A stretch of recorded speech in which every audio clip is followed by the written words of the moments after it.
जब मैं 17 साल का था तो मैंने एक बुक में पढ़ा था कि यदि आप हर रोज ऐसे जिएं जैसे कि यह आपकी जिंदगी का आखिरी दिन है तो आप किसी न किसी दिन सही साबित हो जाओगे।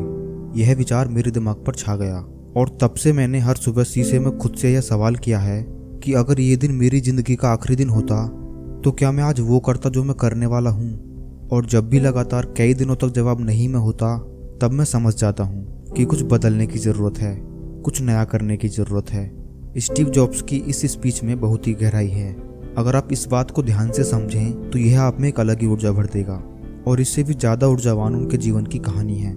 यह ऐसी शख्सियत थी जिन्हें न अपने पैसे से प्यार था और न ही पैसा उनकी पहचान थी, बल्कि लीक से हटकर सोचना तथा तकनीक को नए रूप में परिभाषित करना उनके प्रबल व्यक्तित्व की विशेषताएं थीं। लेकिन स्वयं स्टीव जॉब्स के लिए उनकी जिंदगी कभी आसान नहीं रही। उनका प्रारंभिक जीवन काफ़ी भ्रम और उथल पुथल से भरा हुआ था।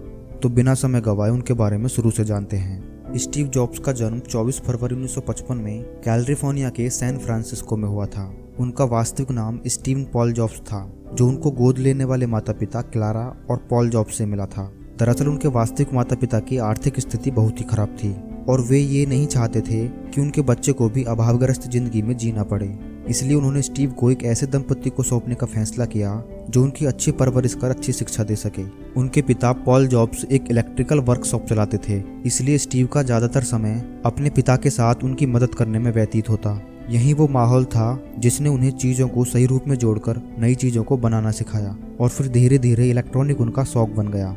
प्राथमिक विद्यालय में 4 साल पढ़ने के बाद किसी कारणवश उनके पिता को दूसरे शहर लॉस ऑल्टो में शिफ्ट होना पड़ा और यहाँ उनका दाखिला होम स्ट्रीट माध्यमिक विद्यालय में करा दिया गया, जहाँ उनकी मुलाकात स्टीव वॉजनैक से हुई, जो आगे चलकर एप्पल कंपनी में साझेदार भी बने। वॉजनैक का दिमाग भी काफी तेज था और उन्हें भी इलेक्ट्रॉनिक से बहुत प्यार था। शायद इसीलिए दोनों में जल्द ही दोस्ती हो गई। स्कूली शिक्षा पूरी करने के बाद स्टीव जॉब्स ने आगे की पढ़ाई जारी रखने के लिए रीड कॉलेज में एडमिशन तो ले लिया, लेकिन इस कॉलेज की फीस इतनी महंगी थी कि उनके माता पिता के लिए उसे दे पाना संभव नहीं हो पा रहा था। और स्टीव जॉब्स को भी अपने माता पिता का पैसा यूं बर्बाद करना अच्छा नहीं लगा, क्योंकि उन्हें उस पढ़ाई में ज़्यादा दिलचस्पी नहीं थी। इसीलिए 6 महीने बाद ही उन्होंने कॉलेज छोड़ दिया, जिसके बाद एक आधिकारिक छात्र के रूप में वे केवल अपने मनपसंद विषय कैलीग्राफी की क्लास लेने लगे। ये एक ऐसा समय था जब स्टीव के पास बिल्कुल पैसे नहीं होते थे, यहाँ तक कि अपने हॉस्टल के कमरे का किराया भी नहीं दे सकते थे, जिससे वे अपने दोस्त के कमरे में फर्श पर सोते थे और खाना खाने के लिए हर रविवार 7 मील दूर पैदल चलकर मंदिर जाते ताकि हफ्ते में एक बार पेट भर खाना खा सकें। उसके बाद वर्ष 1972 में जॉब्स को पहली नौकरी एक वीडियो गेम्स बनाने वाली कंपनी अटारी में मिली। वहाँ उन्होंने कुछ वर्षों तक काम किया, लेकिन जैसा कि होता है हर इंसान की जिंदगी का एक आध्यात्मिक पक्ष भी होता है और इसे पाने के लिए हर किसी का तरीका भी अलग। स्टीव के आध्यात्मिक पूर्ति का स्थान भारत था और जिसके लिए उन्होंने पैसे बचाने शुरू किए। सन 1974 में वह भारत अपने दोस्त डैनियल कॉटके के साथ आए, जो बाद में जाकर एप्पल कंपनी के एम्प्लॉय भी बने। भारत में वह 7 महीने रहे और बौद्ध धर्म को पढ़ा और समझा, जिसके बाद वे वापस अमेरिका चले गए और फिर से अटारी कंपनी में काम करने लगे। और यहीं पर स्टीव जॉब्स और स्टीव वॉजनैक एक बार फिर अच्छे दोस्त बन गए।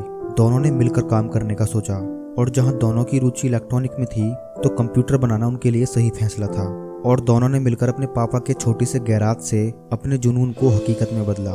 उस वक्त स्टीव की उम्र मात्र 21 साल थी और इस काम को आगे बढ़ाने के लिए उन्हें इंटेल कंपनी के रिटायर इंजीनियर माइक मर्कुल्ले से सहयोग राशि प्राप्त हुई। और काफ़ी मेहनत के बाद उन्होंने अपना पहला कंप्यूटर सैन फ्रांसिस्को के होमब्रू कंप्यूटर क्लब में पेश किया, जिसे लोगों ने खूब पसंद किया। जिसके बाद 12 दिसंबर 1980 को पहली बार कंपनी का आईपीओ बाजार में उतारा गया, जिससे एप्पल एक सार्वजनिक कंपनी बन गई। और एप्पल के इस आईपीओ ने विश्व के किसी भी कंपनी से ज़्यादा लगभग 300 व्यक्तियों को रातों ही रात करोड़पति बना दिया।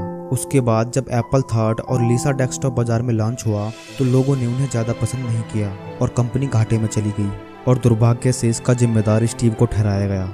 और 17 सितंबर 1985 में कंपनी के बोर्ड ऑफ डायरेक्टर ने स्टीव को कंपनी से निकाल दिया, जिसके बाद वो टूट चुके थे।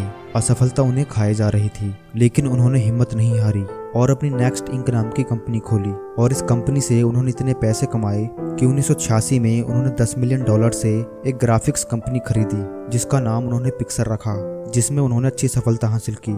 और इधर स्टीव जॉब्स के बिना एप्पल कंपनी घाटे में चल रही थी। तब एप्पल ने $477 मिलियन से नेक्स्ट कंपनी को खरीद लिया और स्टीव जॉब्स बन गए एप्पल के CEO।